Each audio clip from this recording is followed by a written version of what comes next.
Bismillah, tertular penyakit itu takdir bagi pembekam. Fokus pada pemakaian APD, bagaimana caranya aman dari penularan, adalah ketetapan hati menentukan pilihan dan upaya kita merubah takdir. Pak, beberapa hari yang lalu saya dapat pasien bekam panggilan. Dan ternyata pasien tersebut terinfeksi HIV. Dia cerita setelah saya bekam. Apakah lewat sentuhan atau darah bekam ada kemungkinan menular? Saya selalu pakai SOP memakai sarung tangan, Pak. Mohon pencerahannya. Saya masih was-was dan takut. Dalam proses pembekaman, yang pertama setelah kita mempersiapkan klien bekam ini bisa dibekam apa enggak, cukup darah apa enggak, kemudian tentukan pasien ini adalah pasien perawatan atau pasien pengobatan. Kalau pasien perawatan, satu, keluhannya minor, jadi ada keluhan tapi tidak mengganggu aktivitas sehari-hari dia, atau keluhannya mayor. Keluhannya bahasanya penyakit-penyakit sederhana, asam urat, begitu ya. Itu keluhannya mayor yang mengganggu aktivitas keseharian dia. Kalau sudah ditentukan pasien sudah bisa dibekam, maka mempersiapkan instrumen bekam. Yang pertama sekali, karena kaidah kita aman dulu, baru nyamannya. Aman bagi kita sebagai pembekam. Tadi kan aman bagi pasien, dia cukup daya, cukup darahnya. Baru aman bagi kita ini adalah pakai alat pengaman diri. Kemarin sudah disebutkan, orang yang terinfeksi tertular penyakit infeksius ini, satu, daya tahan tubuhnya lemah. Yang kedua, padanan atau terpaan atau terpapar jumlah penyakitnya banyak.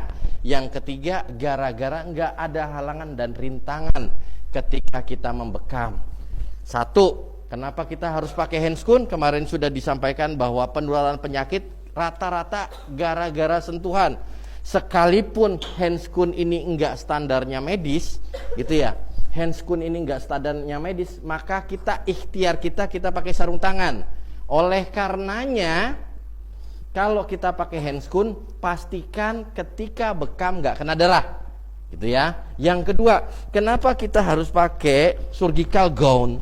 Saran saya kalau nggak pakai surgical, ya pakai celemek begini, gitu ya. Kalau pakai surgical gown penuh. Jadi kalau pakai celemek begini, pastikan pakai lengan panjang. Kalau kena darah, kecipratan atau apa, bajunya dulu, nggak langsung ke kulit. Siapa tahu kulit kita garuk-garuk kan gitu ya, lecet, itu kena situ. Itu pertama kenapa kita harus pakai surgical gown. Yang berikutnya, pakai kacamata. Kapan ini dipakai? Ketika kita nusuk jarum.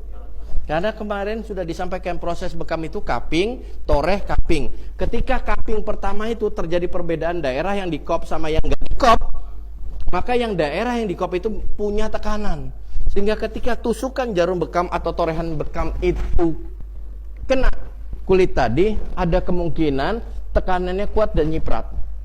Ingat ya, kemarin sudah disampaikan 1 mm persegi, 1 mm kubik darah itu isinya 4 sampai 5 juta sel darah. Darah itu adalah media terbaik dalam proses penularan penyakit. Oke. Sudah dari situ, kapan ini dipakai? Nih, utamanya ketika nusuk, tuk. Kan gak ada cerita bekam tuh begini. Pasti begini, bener ya? Yang kedua, ngambil darahnya. Kop bekam ketika di kop ke di bagian itu tekanannya negatif, ada tekanannya tinggi. Nah, ketika darahnya keluar itu bercampur dengan tekanan. Ketika bukanya salah, berkemungkinan juga muncrat ke mata maksudnya. Itu kenapa dia harus pakai kacamata. Kalau yang pakai ini supaya pasiennya nih tiba-tiba pengobatan diabetes, imunnya kan lemah. Jenengan itu ketombean.